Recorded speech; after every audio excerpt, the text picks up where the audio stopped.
Amen. Ayan, sa mapagpalang gabi sa bawat isa. Ayun, so, ang isi-share ko, isang talagang magagamit natin. Ayan. So, sa panahon ngayon, di ba? Ayan, maraming mga pagsubok, maraming mga nakakalungkot na mga balita. Pero, hindi nyo ba napapansin? You're okay pa rin. Still, ka pa rin. Good. Ayan. In every circumstances na nararanasan natin, ayan, okay ka pa din. Why? Ayan. So, ang topic ko, about strength.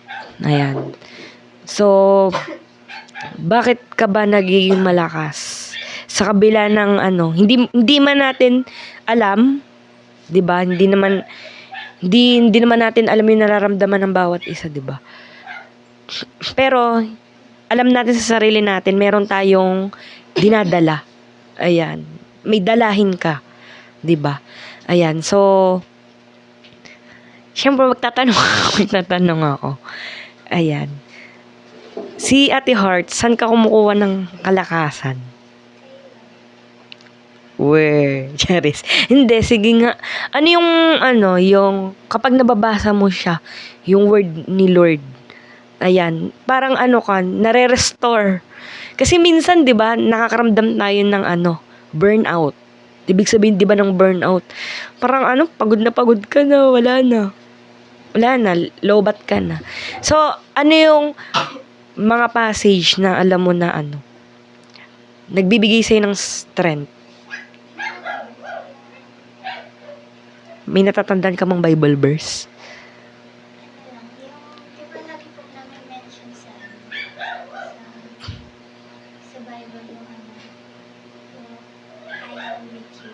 Yung parang pinapaano, yung naano ko is, ano man yung maranasan o pagdaanan ko, laging pinapalala sa akin na nakasama ko siya na tutulungan niya ako or nandyan siya palagi para sumulong sa akin. Ayun, amen. So, 'di ba? Praise the Lord, 'di ba? Na malaking tulong sa atin ng Panginoon. Lalo na sa ngayon, 'di ba?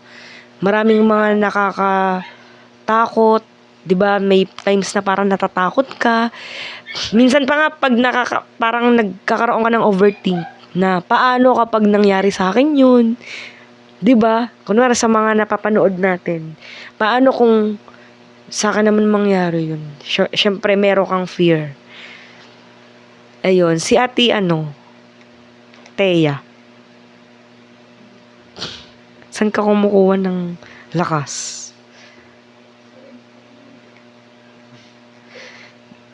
So, yung nabasa mong verse? Gusto ko lang malaman. Yung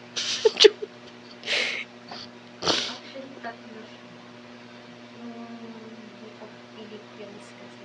Yung Philippians 1:6-21. Then, 1 Thessalonians 5:15. Gusto ko tuloy basahin. First. Sa 6. Yung natitiyak mo ipagpapatuloy ng Diyos mo magiging gawain na sa hanggang sa araw ng pagbabalik ni Kristo Jesus. Sa 21, sapagkat para sa akin, ang buhay ko ay para kay Kristo. At kung mamatay man ako, kapakinabang na ito sa akin, dahil makakapilip. Yung sa 1 Thessalonians 5, give thanks. Ayan. Amen. So, syempre, sa panahon kasi ngayon, may parang, syempre tayo, given na yun na sa Lord tayo talaga kumukuha ng lakas, ng pag-asa. At yun ang nais ng Lord. Sa Kanya lang tayo kumuha ng Sa kanya lang tayo umasa at kumuha ng kalakasan. Pero syempre, kaya maraming nadidisappoint, 'di ba? Kasi sa iba sila kumukuha ng lakas. 'Di ba? Halimbawa sa pamilya, dahil masipag tayong mag-aral or magtrabaho para sa pamilya. Pero nagkakaroon lang ng disappointments kasi nga na yung inaasahan mong pamilya is wala naman pala. So, napupunta tayo sa disappointments kasi nga umaasa ka lang sa mga alam naman natin na hindi siya nagtatagal or pwede siyang magbago. So, tayo bilang isang Kristiyano, 'di ba? At nalimutan ko lang yung verse. Nagbibigay si Lord ng kagalakan na hindi maiintindihan ng tao. Nabasa ko siya, nakalimutan ko lang yung verse. Yon, yung hindi nauunawaan. So, ibig sabihin para sa akin nun, yung kumbaga in every situation sa ating buhay, nandun pa rin yung joy. Ayan, 'di ba? So, parang ano man yung nararanasan mo is alam mo yung yung gagawin mo. Ayan. So, parang din yun, natandaan ko din yung lesson natin sa reputation. Kumbaga, makikilala ka din how to handle your problems, 'di ba? Nakikita din. So, syempre kapag nakikita ka nila na para kang walang problema yung, syempre parang hahangaan ka nila. So, ayun, natandaan ko lang siya. Then, kasi ayun nga, kaya ko to na-share kasi na-amaze lang ako kasi at na-imagine ko paano na kaya kung wala si Lord sa atin.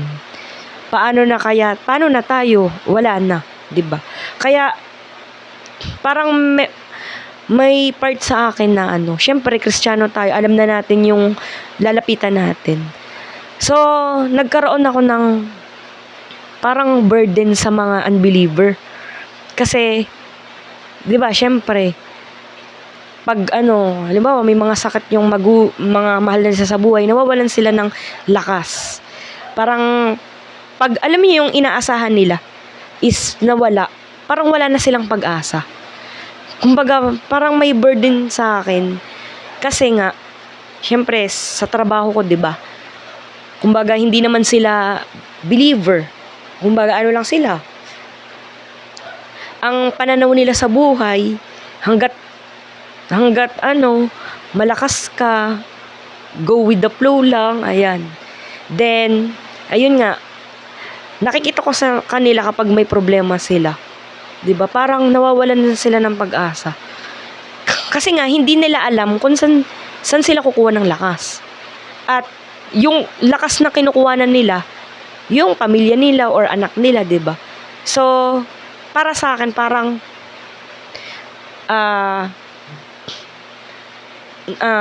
parang burden ko 'yun na paano, ayun nga, gusto ko rin maranasan nila yung yung tamang pagkuha ng kalakasan. Ayan, which is sa Lord lang matatagpuan. Kasi 'di ba tayo natatanda yung tinuturo sa atin, huwag umabot sa atin na nagiging masaya lang tayo pag may sahod tayo, pag may pera tayo, may mga magagandang nangyayari sa buhay natin. Kumbaga, as a Christian, 'di ba, huwag tayong pumayag na nagiging masaya ka lang dahil sa pera. Ayan. Kasi sa aking trabaho ko, syempre, alam mo yun, masaya lang sila pag may sahod. Pero kapag wala silang pera, malungkot na, boring na. Kumbaga, ang tumatakbo sa isipin nila, kumbaga, nagkakaroon sila ng katamaran magtrabaho. Kasi nga, yun yung mind nila. Kaya parang ako, pag nakikita ko yun, sana nararanasan din nila yung nararanasan ko. Pero syempre, dahil kaya nga gusto mong maranasan nila yun, syempre gagawa ka ng aksyon. Ayun. Yun lang, na-open ko lang yun. At sa mga lately na mga nangyayari sa atin, 'di ba? Yung may mga trahedya. Alam mo yun, ang dami mga aksidente, lalo na yung sa Naiya, 'di ba? Yung bata nasagasaan. Paano na yung magulang niya? Para na-imagine ko, nawala na yung anak niya. Kumbaga parang nawala na siya ng pag-asa. 'Di ba? Tapos sa nangyayari din sa atin yung 2 batang nalunod. Kumbaga parang ayun nga, dahil doon nawawalan sila ng lakas. Kumbaga ah kumbaga parang napaka laking tulong ng Panginoon sa buhay natin, lalong-lalo na sa mga ganong sitwasyon. Lalo na ngayon, may mga bagyo, wala kang magawa. Kahit pera mo, walang magawa eh. Pag binaha ka, nalindol ka, anong mga sakuna, 'di ba? Kaya, saan ka kukuha ngayon ng lakas kung mawala yung mga yan? Kaya, then, ayun nga, may mga nababilitaan akong nagkakasakit. Siyempre ako, 'di ba? Yung tatay ko may sakit. Ayan, hindi ko maiwasan na mag-overthink. Pero, sa tuwing nababasa ko yung Word of God, napaka palad ko pala kasi dahil sa kanyang salita na nare-remind ako kahit na may part sa akin na ayun nga, yung may part sa akin na meron akong fear na nararanasan. Then, nafe-feel ko parang ako ko lahat. Ayan. Pero, sabi nga sa kanyang salita, si Lord ang nagbibigay sa atin ng kalakasan. Ayun, sa Isaiah chapter 40, ayan, makikita natin ito sa Isaiah chapter 40, verse 27 hanggang 31.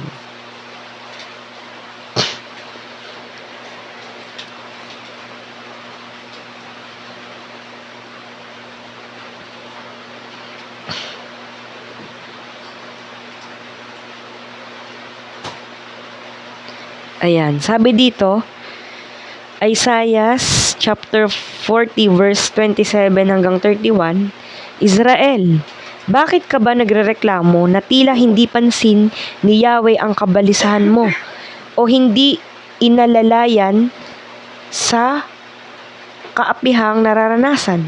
Hindi ba ninyo nalalaman, di ba ninyo naririnig na itong si Yahweh ang walang hanggang Diyos, ang siyang lumikha ng buong daigdig? Hindi siya napapagod. Sa isipan niya'y walang makakaunawa. Ang mahihina't mga napapagod ay kanyang pinapalakas. Kahit na ang mga kabataan ay napapagod at nanlulupaypay, ngunit muling lumalakas at sumisigla ang nagtitiwala kay Yahweh, lilipad silang tulad ng mga agila. Sila'y tatakbo, ngunit hindi mapapagod. Sila'y lalakad, ngunit hindi manghihina. Ayun. 'Di ba? Purihin ng salita ng Diyos. So, syempre, paano ka kukuha ng lakas? 'Di ba? Kung mapapansin natin,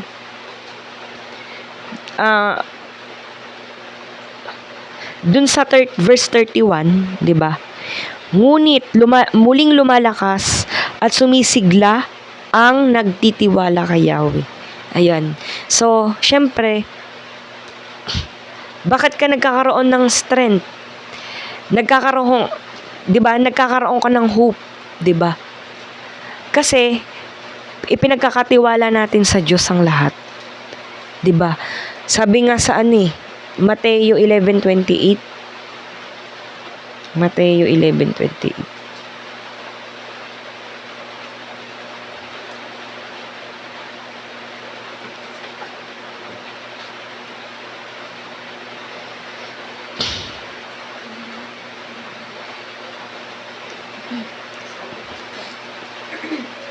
Lumapit kayo sa akin kung sa inyong kasama at bibigyan ko kayo ng Ayan, amen. So, kapag kasi once kasi na ibinigay mo, pinagkatiwala mo siya.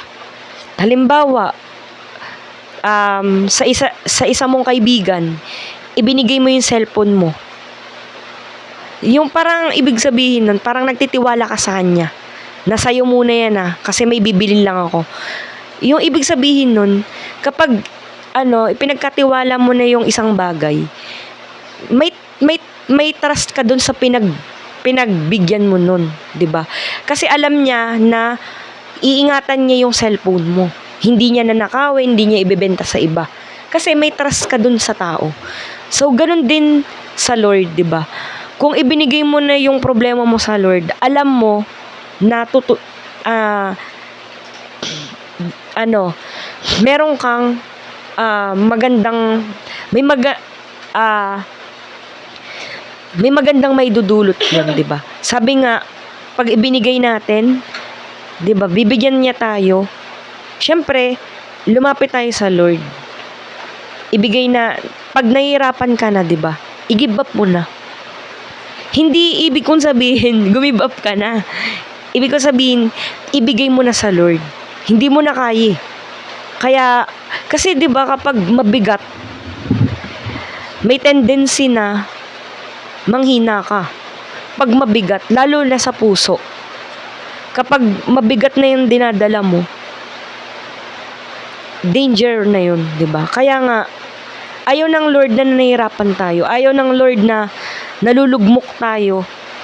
Kaya binibigyan niya tayo ng kalakasan. Pero, ibibigay niya yon kung magtitiwala ka sa Diyos. Kasi, 'di ba, paano ka matutulungan ng Diyos kung hindi ka nagtitiwala sa Kanya, 'di ba? Kaya nga sabi sa sa 31, ngunit muling lumalakas at sumisigla ang nagtitiwala kay Yahweh. 'Di ba? Kung gusto mong lumakas muli, ayan, ipagkatiwala natin sa Diyos ang lahat ng bagay.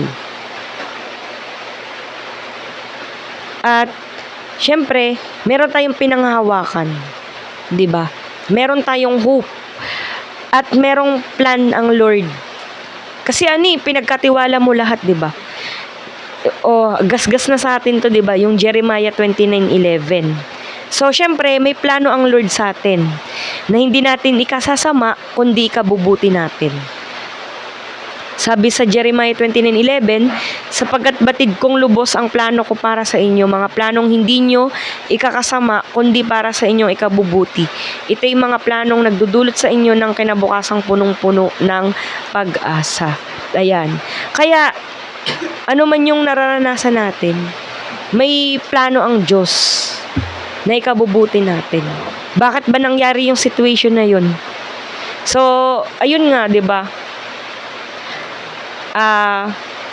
Napag-usapan namin ni Pastora Ana yung mga bagay-bagay, 'di ba? Ang sabi niya, lahat ng bagay, kay pangit man yun or maganda, lagi nating isipin na may magandang plano ang Lord. May dahilan ng Panginoon kung bakit nangyayari. Ayan, hindi, at walang kontrabida. Sabi nga, pag-usapan namin ni Pastora Ana, wala naman talagang kontrabida. Kumbaga, nagiging blessing in disguise yung mga bagay na mga negatibo sa ating buhay. Hindi lang natin nalalaman. Ayan. Pero in the end, pag di mo man naintindihan ngayon, pero mauunawaan mo siya at marirealize mo kung bakit ka binigyan ng Lord ng bigatin sa buhay, 'di ba? Sabi nga sa 1 Corinthians 13:9, nakalimutan ko, 1 Corinthians 10:13, 1 Corinthians 10:13 pala.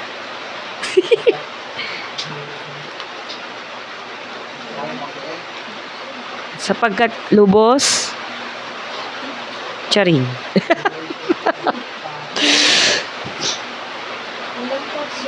Ay.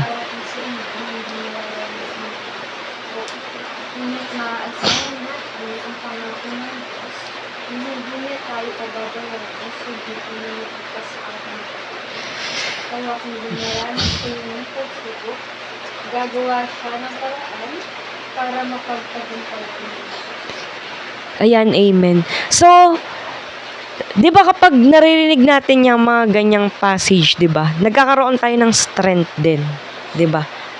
Kumbaga, lagi mong iisipin na walang pagsubok na hindi natin kaya. Kasi hindi tayo bibigyan ng Lord na hindi natin kayang gawin. Ayun, 'di ba? Kaya ano every time na nakakaranas tayo, 'di ba? At tama nga 'yun na pag nai-stress ka maganda talaga na i-turn mo yung worry mo into worship, ayan, reading the Bible. Kasi nawawala fellowship sa mga kapatiran, 'di ba? Hindi naman sa 'di ba kapag niloloko natin si Brent, nawawala kahit papaano yung problema natin. 'Di ba? Yung simpleng katuwaan lang, jogging lang, magkakape ka lang sa tabi. Pero alam naman natin sa sarili natin na may bigatin tayo. Pero kapag tina-turn mo yung isip mo sa patungkol sa Panginoon is nawawala. 'Di ba? Merong pagbabasa ng Bible, pag nai-stress, ganun pala dapat gawin at makipag-fellowship. Ayun kumbaga nakakatulong din 'to para ma-restore yung ating lakas. Ayun. 'Di ba? Ayan.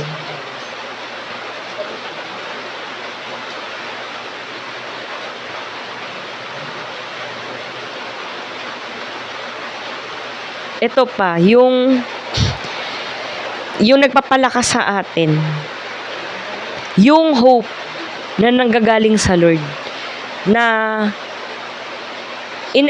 kapag gumigising ka sa umaga, lagi nating isipin na laging may pag-asa sa Panginoon. Ayun, sa Roma chapter 15, verse 13, sabi doon, puspusin nawa kayo ng Diyos na siyang bukal ng pag-asa. At nawa ay pagkalooban niya kayo ng kagalakan at kapayapaan sa pamamagitan ng inyong pananampalataya upang mag-umapaw ang inyong pag-asa sa pamamagitan ng kapangyarihan ng Espiritu Santo. Ayun. So, sa pamamagitan, 'di ba? Sa Roma chapter 15 verse 13. Ayun. Sa pamamagitan din ng ating pananampalataya, 'di ba? Ayun. Nag-uumapaw yung pag-asa natin sa Lord. Kasi naniniwala ka sa Lord. At doon sa Isaiah, sa mga nauna pang, sa 40 din 'to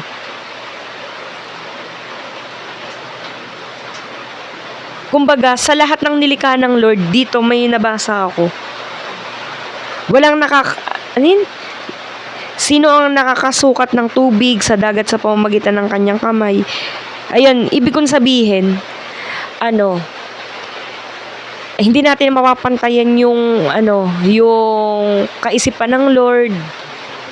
Yan, kumbaga, ang talagang kailangan talaga natin is magtiwala lang sa Kanya. Kasi kapag ginib up mo na lahat sa Lord, 'di ba? Nalilesen yung bigat nung nararamdaman mo na kasi sa panahon ngayon talagang manghihina ka 'di ba? Hindi lang physically, pati yung spiritual mo, 'di ba? Yung syempre sa mga nangyayari ba naman sa atin pero dahil nga sa kabutihan ng Lord sa ating pananampalataya, 'di ba? Sabi din sa Isaiah 40:31, ngunit lumalakas ito pala yung binasa ko kanina. Ayun, sa awit 46:1. Ang Diyos ang ating lakas at kanlungan at handang saklolo kung may kaguluhan. Ayan. So si Lord, yan?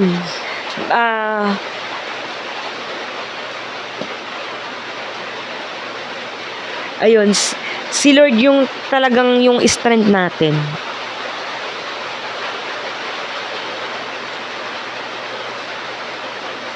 Marami pa ako dito, baka humalo. Baka humalo. Di, basta yun lang yung word ng Lord na ano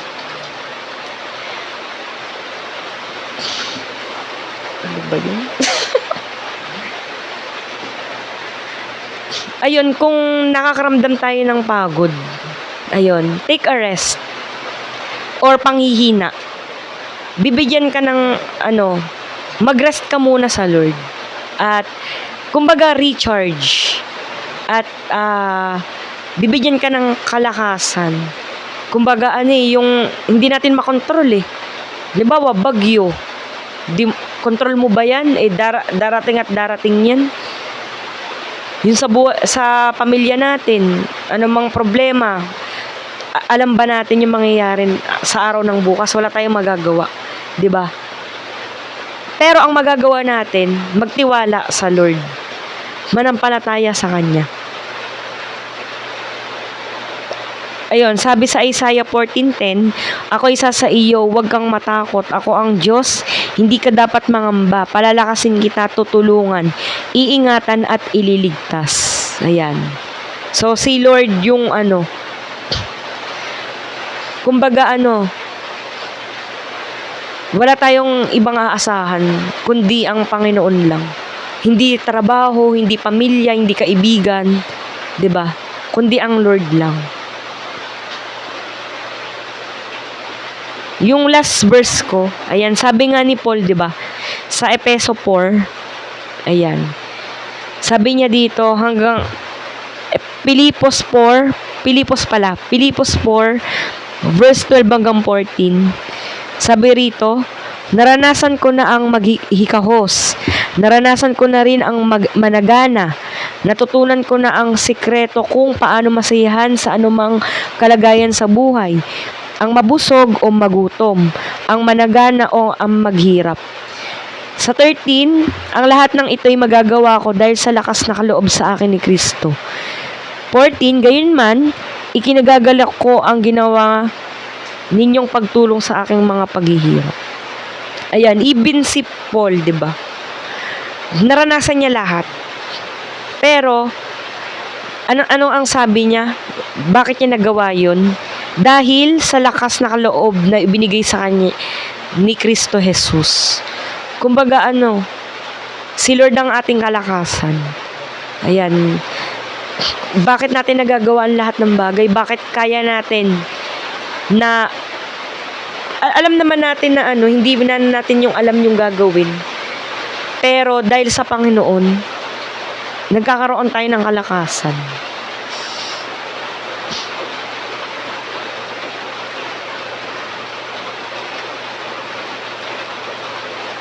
Marami po. Sir, okay na?